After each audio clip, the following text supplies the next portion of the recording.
Hello class 10th, welcome to learn with zenith Guru. मैं हूं निकी पंडित और आज की क्लास का हमारा टॉपिक है what happen to an acid और base in a water solution. जब हम एसिड और बेस को वाटर सॉल्यूशन में डालेंगे तब क्या होगा, ठीक है।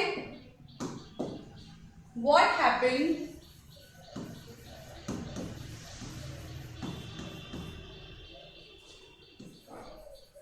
what happens to an acids and base in water solution। देखो, लास्ट क्लास में हमने पढ़ा था कि जितने भी एसिड्स होते हैं उनका सब में मेन कॉमन हमें प्रोडक्ट क्या मिलता है, या फिर जितने भी बेसिस होते हैं उनका हमें कॉमन प्रोडक्ट क्या मिलता है। तो हमने देखा था जब हम एसिड्स का डिसोसिएशन यानी कि इलेक्ट्रिसिटी की प्रेजेंस में एसिड्स को ब्रेक डाउन करते थे, जब हम उन्हें इलेक्ट्रिसिटी की प्रेजेंस में ब्रेक डाउन करते थे तो हमें कॉमन कटायन मिलता था, है ना। और यहाँ पे कुछ भी एनायन हो सकता है, एनायन डिफरेंट हो सकता है, बट कटायन हर एक एसिड्स के लिए हमें सेम मिलता था, दैट इज H पॉजिटिव। वैसे ही जो बेस है, हम जब बेस पे इलेक्ट्रिसिटी पास करते थे तो हमें क्या मिलता था, हमें OH नेगेटिव अनायन तो सबका सेम मिलता था, बट जो कटायन है वो हमें डिफरेंट मिलता था, ठीक है। अब वहां पे देखो, जब हम एक बल्ब को ग्लो करा रहे थे तो हमने देखा था कि वहां पे हमारे पास एक मीडियम है, वो मीडियम क्या है, इलेक्ट्रिसिटी। बट अगर हम ये मीडियम हटा दें और अगर मैं आपसे कहूं कि प्योर HCl ले लो या फिर प्योर NaOH ले लो, प्योर HCl ले लिया हमने और प्योर NaOH ले लिया, तब क्या ये अपने केटायन और एनायन में डिसोसिएट होंगे। अगर प्योर एसिड्स या फिर प्योर बेस लिया तब क्या वो बल्ब को ग्लो करा सकता था, ठीक है, without in presence of electricity. तो इसका आंसर है नो। इवन जो प्योर वाटर होता है वो भी इलेक्ट्रिसिटी कंडक्ट नहीं करवा सकता है। जैसे अगर हमारे पास प्योर पानी है, प्योर H2O है, तो उससे हमें करंट नहीं लग सकता, बट हमारे घर में जो पानी आता है वो प्योर नहीं होता, उसके अंदर बहुत सारे आयंस प्रेजेंट होते हैं, कैटायंस होते हैं, एनायंस होते हैं और बहुत सारे मिनरल्स प्रेजेंट होते हैं, जिसकी वजह से हमें करंट लगता है। प्योर पानी से कभी भी करंट नहीं लग सकता, ना ही प्योर एसिड से लग सकता है, ना ही प्योर बेस से लग सकता है, ठीक है। तो अब हम यहाँ पे क्या करने वाले हैं, इलेक्ट्रिसिटी को हटा देंगे, ठीक है। इलेक्ट्रिसिटी की जगह हम क्या करेंगे, इलेक्ट्रिसिटी की जगह हमने किया है वाटर सॉल्यूशन हम बनाएंगे। जो भी HCl है और NaOH है उसको हम पानी के अंदर डाल के एक्वस सॉल्यूशन बनाएंगे और फिर देखेंगे कि प्रोडक्ट क्या क्या मिलता है हमको। क्लियर है। जैसे कि HCl को हमने डाला, HCl है, पानी के अंदर जैसे ही डालेंगे ये डिसोसिएट हो जाएगा H पॉजिटिव में और Cl नेगेटिव में। ये बिना वाटर के डिसोसिएट नहीं होगा, एक्वस सॉल्यूशन बनाएगा तभी ये डिसोसिएट होगा, अदरवाइज नहीं होगा। तो पानी के साथ मिलके इसने एक्वस सॉल्यूशन बना लिया है, H पॉजिटिव और Cl नेगेटिव। अब ये कैटायन और एनायन में टूट चुका है, अब इससे इलेक्ट्रिसिटी पास हो सकती है, अब इस पे करंट लग सकता है। क्यों? क्योंकि जहां पे चार्ज प्रेजेंट होगा वहीं पे इलेक्ट्रिसिटी पास होगी, जहां पे चार्ज प्रेजेंट नहीं होगा वहां पे इलेक्ट्रिसिटी पास नहीं हो सकती। लास्ट क्लास में एक एग्जांपल लिया था हमने ग्लूकोज का, और हमने ये देखा था कि ग्लूकोज का डिसोसिएशन नहीं होता, इस वजह से वो क्या करता है, इलेक्ट्रिसिटी जनरेट नहीं कर सकता। ओके, अब देखो यहाँ पे क्या है, HCl की जगह एक जनरल इक्वेशन लेते हैं हम HX। जैसे ही HX को हमने डिसोसिएट कराया, पानी के अंदर डाला, वो H पॉजिटिव और X नेगेटिव में डिस्ट्रीब्यूट हो गया। यहाँ पे X क्या है, कोई भी हमारे पास यहाँ पे हेलोजन्स हो सकते हैं। हेलोजन क्या होता है, क्लोरो, फ्लोरो, ब्रोमो, आइडो, ये 4 हेलोजन्स होते हैं, ठीक है, फ्लोरीन, क्लोरीन, ब्रोमीन और आयोडीन। हम इस x की जगह कुछ भी रख सकते हैं। तो हम यहाँ से ये देख रहे हैं कि हर बार हमें H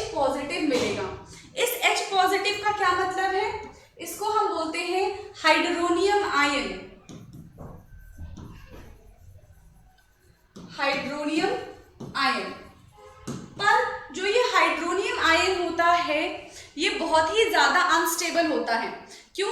देखो, हाइड्रोजन का स्ट्रक्चर वैसे ही बहुत छोटा है, इसके पास एक ही इलेक्ट्रॉन है। अब H पॉजिटिव का मतलब है कि जो इसके पास एक इलेक्ट्रॉन था वो भी चला गया, इसके पास सिर्फ क्या बचा है, एक प्रोटॉन बचा है। पहले से इसके पास एक प्रोटॉन और एक इलेक्ट्रॉन हुआ करता था। अब क्योंकि ये H पॉजिटिव बन गया, पॉजिटिव का मतलब होता है कि इसने इलेक्ट्रॉन अपने डोनेट कर दिए, इसने अपना इलेक्ट्रॉन किसी को दे दिया है। अब जब इसने अपना एक इलेक्ट्रॉन किसी को दे दिया है तो इस हाइड्रोजन के पास क्या बचा है, सिर्फ एक प्रोटॉन बचा है। तो हम यहाँ पे ये भी बोल सकते हैं कि प्रोटॉन रिलीज होगा और हमें एक एनायन मिलेगा। लेकिन ये जो प्रोटॉन है ये एनवायरनमेंट में बहुत ज्यादा अनस्टेबल होता है। तो अब इसको स्टेबिलिटी कैसे दिलाएंगे हम, ठीक है, ताकि ये एनवायरनमेंट में एग्जिस्ट कर सके। अभी मैंने बताया था कि हमने HX सॉल्यूशन को पानी के अंदर डाला है और पानी के अंदर डालने के बाद ये डिसोसिएट हुआ है, ठीक है। तो होगा क्या कि जैसे ही पानी के अंदर आएगा H पॉजिटिव X नेगेटिव, इसको वाटर के मॉलिक्यूल्स जो है वो घेर लेंगे। वाटर के मॉलिक्यूल्स घेरेंगे तो क्या हो जाएगा, O नेगेटिव, यहाँ से H पॉजिटिव और H पॉजिटिव, इसने इसको घेर लिया तो ये क्या बन जाएगा, H3O पॉजिटिव। अब ये बन गया H3O positive.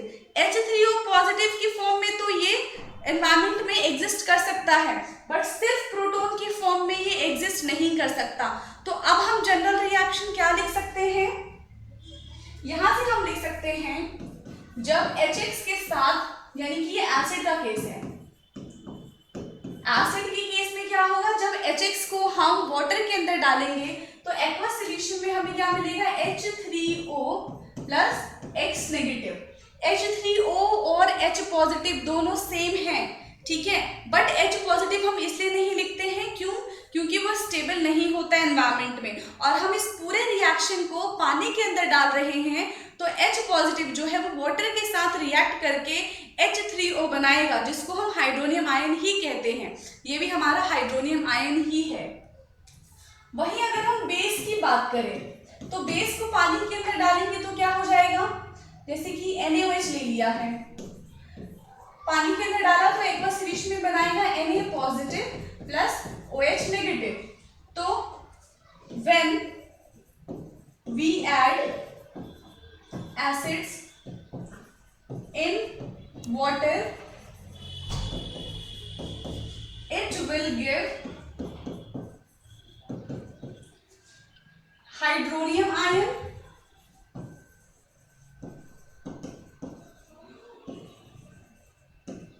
and hydronium ion मिलेगा और हमें क्या मिलेगा, एनायन मिलेगा, क्योंकि हाइड्रोनियम आयन इज कैटायन। दूसरा क्या है, ये तो फर्स्ट पॉइंट हो गया। सेकंड पॉइंट क्या है इसका, when we add base in water it will give, और इट विल डिसोसिएट लिख सकते हैं हम, इट विल डिसोसिएट।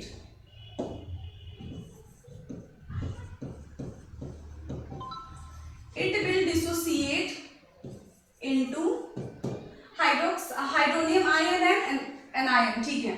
और यहाँ पे हम लिख सकते हैं when we add base in water it will dissociate into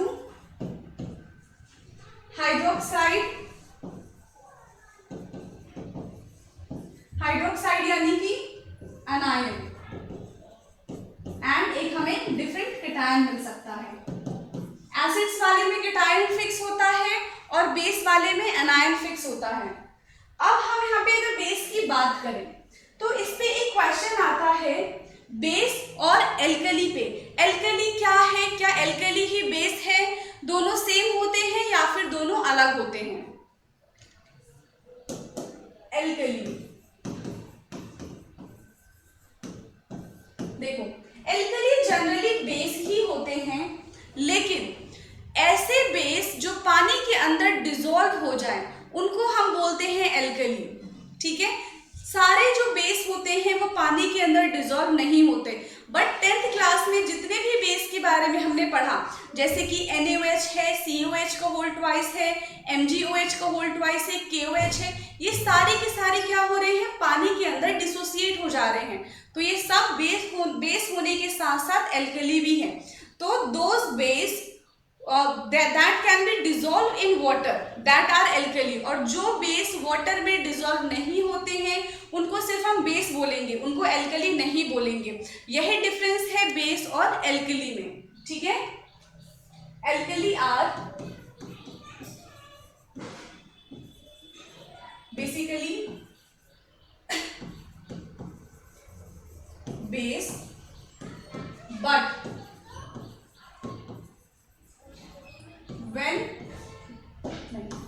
basically वो बेस होता है all alkalis dissolve in water.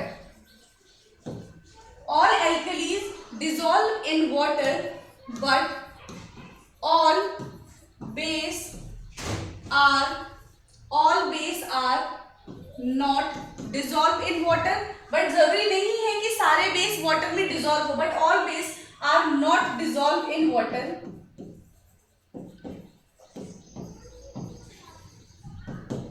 So we can say that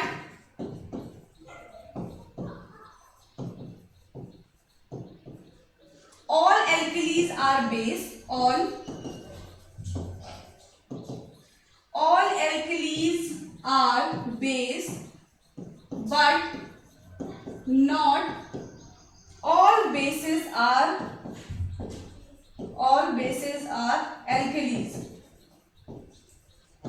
सारे एल्कलीज बेस हो सकते हैं, ठीक है, क्योंकि वो डिसॉल्व हो रहे हैं, बट सारे बेस एल्कली नहीं हो सकते।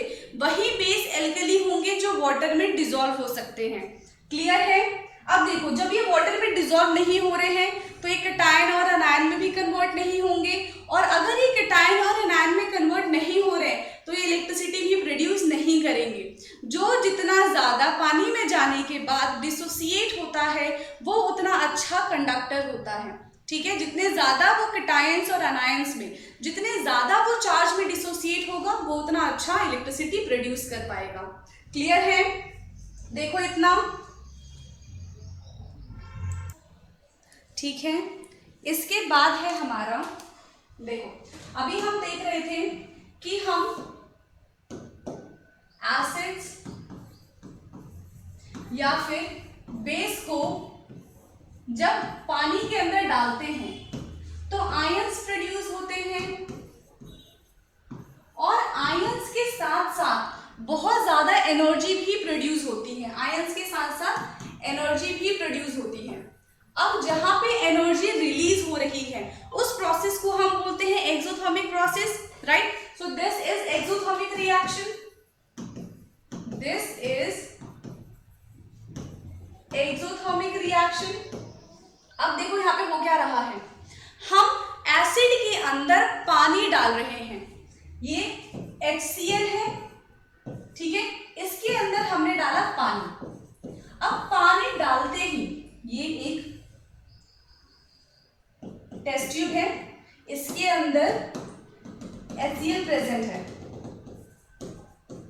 और हम ऊपर से इसके अंदर पानी डाल रहे हैं। तो जब HCl का बॉन्ड टूटता है तो बहुत ज्यादा एनर्जी रिलीज होती है, क्योंकि ये एक एक्सोथर्मिक रिएक्शन है ना। ये एक हाईली इलेक्ट्रोनेगेटिव और एक हाईली इलेक्ट्रोपॉजिटिव एलिमेंट है। जैसे ही इनका ब्रेकडाउन होगा, ये क्या करेंगे, इनके ब्रेकडाउन होने से बहुत ज्यादा एनर्जी रिलीज होगी। एनर्जी रिलीज होने से ये तो एक एक्सोथर्मिक बनेंगे ही बनेंगे, साथ में जो भी रिएक्शन कर रहा होगा अचानक से वो गैस उसके मुंह पे आ जाएगी। तो ये बहुत ज्यादा डेंजरस है। इसीलिए कहते हैं कभी भी एसिड के अंदर पानी नहीं डालना चाहिए। हम कभी भी, इसके अंदर एसिड है, ऊपर डायरेक्टली हम पानी नहीं डाल सकते, क्योंकि HCl के बॉन्ड जल्दी जल्दी ब्रेक होंगे। सारे एसिड इसी के अंदर है, एक बूंद जैसे हमने पानी डाला, सारे जो एसिड्स है वो एक्सोथर्मिकली एनर्जी के फॉर्म में बाहर आएंगे और जो भी सामने होगा उसके ज़्यादा चांसेस है कि वो जल जाए। इसीलिए कभी भी हम एसिड में पानी नहीं डालते हैं। तो हम क्या करते हैं, हम उल्टा प्रोसेस करते हैं, पानी में एसिड डालेंगे। अब क्या करेंगे हम, यहाँ पे हमने ले लिया है H2O और यहाँ पे हम लेंगे HCl। पर HCl भी कैसे डालना है, कॉर्नर से डालेंगे, वो भी ड्रॉप बाय ड्रॉप। एक साथ हम एसिड नहीं डालेंगे, धीरे धीरे डालेंगे।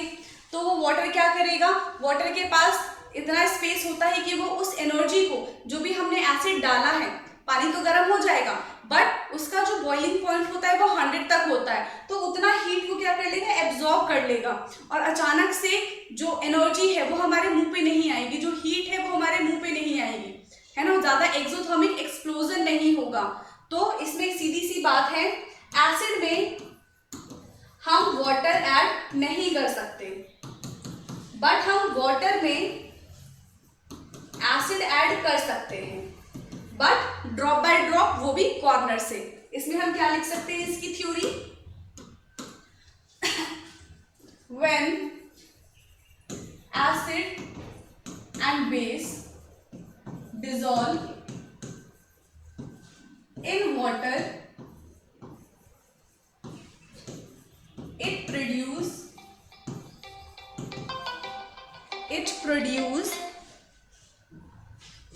ions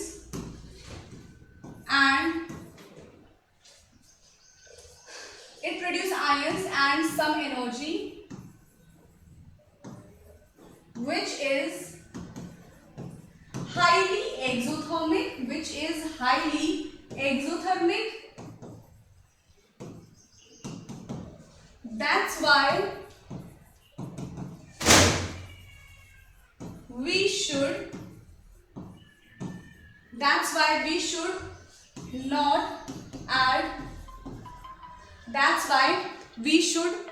not add water in acids. That's why we should not add water in acid, but we can add acids drop by drop in किसमें हो जाएगा, इन वाटर।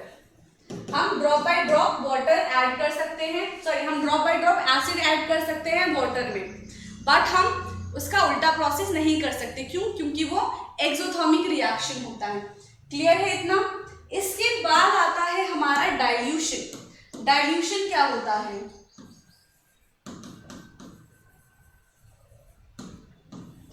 देखो डाइल्यूशन का मतलब है कि, अच्छा एग्जांपल से समझाती हूँ मैं, तब आपको ज्यादा अच्छे से समझ आएगा। मेरे पास 1000 ग्राम यानी कि 1 लीटर वाटर है, 1 लीटर वाटर है और हमने क्या किया, शरबत बनाया, इसमें शुगर ऐड कर दिया, 100 ग्राम शुगर ऐड कर दिया, तो ये एक पूरा सोल्यूशन बन गया। यानी कि 1 लीटर पानी में 100 ग्राम शुगर ऐड किया है। तो अब जब आप उस पानी को पियोगे तो स्टार्टिंग वाला जो पानी होगा उसमें भी बहुत अच्छा टेस्ट आएगा और जो एंड वाला वाटर है उसमें भी सेम ही टेस्ट आएगा। ठीक है, ये एक अच्छा सोल्यूशन बना है। लेकिन अगर मैं क्या करूं कि 1 लीटर वाटर की जगह इसको 2 लीटर वाटर कर लूं, इसको हमने 2 लीटर वाटर कर लिया है, तब क्या होगा, अब 2 लीटर वाटर में शुगर हमने बढ़ाया नहीं क्योंकि हमारे पास था ही नहीं। ठीक है, हमारे पास अभी भी 100 ही ग्राम शुगर है।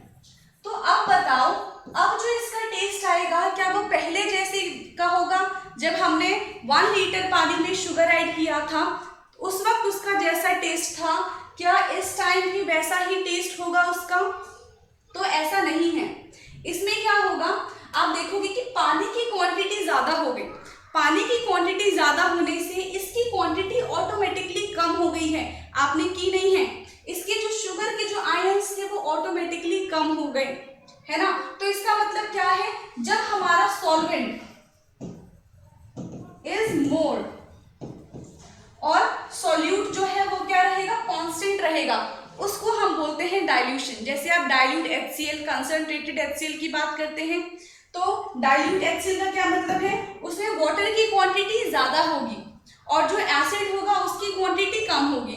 वहीं अगर हम कंसंट्रेटेड की बात करें तो उसमें वाटर की क्वांटिटी ज्यादा होती, वो वाटर की क्वांटिटी कम होती है और जो एक्चुअल एसिड्स होते हैं वो ज्यादा होते हैं।